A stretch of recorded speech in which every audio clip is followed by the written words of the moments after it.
Assalamualaikum warahmatullahi wabarakatuh. Perkenalkan, nama saya Irfan Rata Bromlen, NPM 3061924014, Prodi Pendidikan Biologi, mata kuliah Sumber Belajar. Hari ini saya akan membahas tentang definisi sumber belajar. Sumber belajar adalah segala sesuatu yang dapat mendukung proses belajar sehingga memberikan perubahan yang positif. Hal tersebut sesuai dengan pernyataan Arif S. Sadiman dalam Ahmad Rohani dan Abu Ahmad 1995-152-153 yang berpendapat bahwa sumber belajar adalah segala macam sumber yang ada di luar yang memungkinkan terjadinya proses belajar. Peranan sumber belajar seperti guru, dosen, buku, film, majalah, laboratorium, peristiwa, dan sebagainya memungkinkan individu berubah dari tidak tahu menjadi tahu, dari tidak mengerti menjadi mengerti, dari tidak terampil menjadi terampil, dan menjadikan individu dapat membedakan mana yang baik dan mana yang tidak baik. Jadi segala apa yang bisa mendatangkan manfaat atau mendukung dan menunjang individu untuk berubah ke arah yang lebih positif, dinamis, atau menuju perkembangan dapat disebut sumber belajar. Klasifikasi sumber belajar. Pengertian sumber belajar sangat luas, namun secara umum ada beberapa klasifikasi sumber belajar.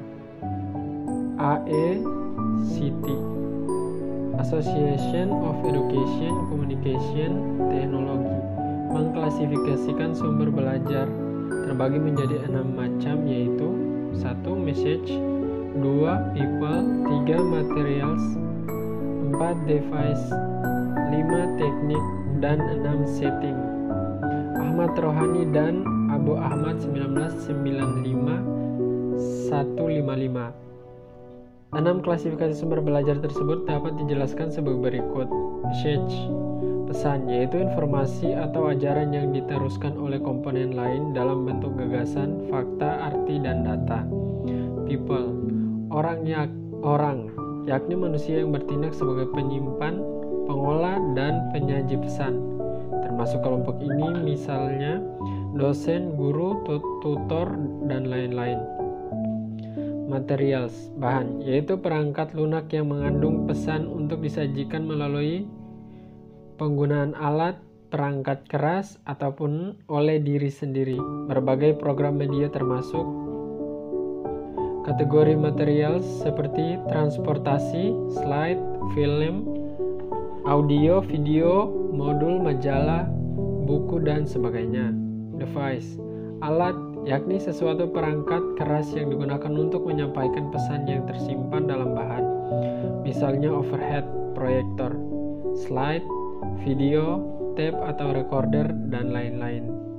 Teknik, yaitu prosedur atau acuan yang dipersiapkan untuk penggunaan bahan, peralatan, orang, lingkungan untuk menyampaikan pesan, misalnya pengajaran terprogram, modul simulasi, demonstrasi, tanya jawab, dan lain-lain. Setting, lingkungan, yaitu situasi atau suasana sekitar di mana pesan disampaikan. Manfaat sumber belajar. Memiliki berbagai manfaat penting dalam kegiatan pembelajaran. Sumber belajar tidak hanya bermanfaat untuk menyalurkan pesan, tetapi juga strategi, metode, dan tekniknya. Tim pengembangan ilmu pendidikan dari FIPUPI 2007-201 mengungkapkan manfaat sumber belajar adalah sebagai berikut. 1. Meningkatkan produktivitas pembelajaran. 2. Memberikan kemungkinan pembelajaran yang sifatnya lebih individual. 3. Memberikan dasar yang lebih ilmiah terhadap pembelajaran. 4. Lebih memantapkan pembelajaran. 5. Memungkinkan belajar secara. Komponen-komponen sumber belajar. Komponen adalah bagian-bagian yang selalu ada di dalam sumber belajar, dan bagian-bagian itu merupakan satu kesatuan yang sulit berdiri sendiri sekalipun mungkin dapat dipergunakan secara terpisah. Komponen-komponen sumber belajar menurut Nana Sujana dan Ahmad Rifai 1989-81-83 diantaranya adalah 1. Tujuan, misi atau fungsi sumber belajar. 2. Bentuk, format, atau keadaan fisik sumber belajar. 3. Pesan yang dibawa oleh sumber belajar. Dan 4. Tingkatan kesulitan atau kompleksitas pemahaman sumber belajar.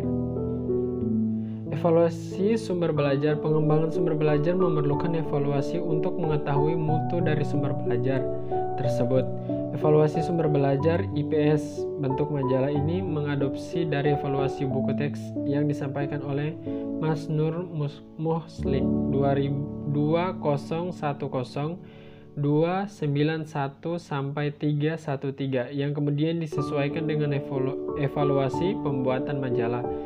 Evaluasi sumber belajar meliputi kelayakan isi, kelayakan penyajian, kelayakan kebahasaan, dan kelayakan kegrafikan. Secara lebih rinci, evaluasi sumber belajar dijabarkan dalam berbagai indikator berikut ini. Penilaian kelayakan isi. Ada 3 indikator yang harus diperhatikan, yaitu kesesuaian uraian materi dengan kompetensi inti dan kompetensi dasar yang terdapat dalam kurikulum mata pelajaran yang bersangkutan, keakuratan materi, dan materi pendukung pembelajaran. 2. Penilaian kelayakan penyajian. Terdapat 3 indikator yang harus diperhatikan dalam kelayakan penyajian, yaitu teknik penyajian, penyajian pembelajaran, dan kelengkapan penyajian. Penilaian kelayakan bahasa. Ada 3 indikator yang harus diperhatikan dalam menilai kelayakan bahasa, yaitu kesesuaian pemakaian bahasa dan tingkat perkembangan siswa, pemakaian bahasa yang komunikatif, dan pemakaian bahasa memenuhi syarat keruntutan dan keterapan. Sekian dari saya, terima kasih. Wassalamualaikum.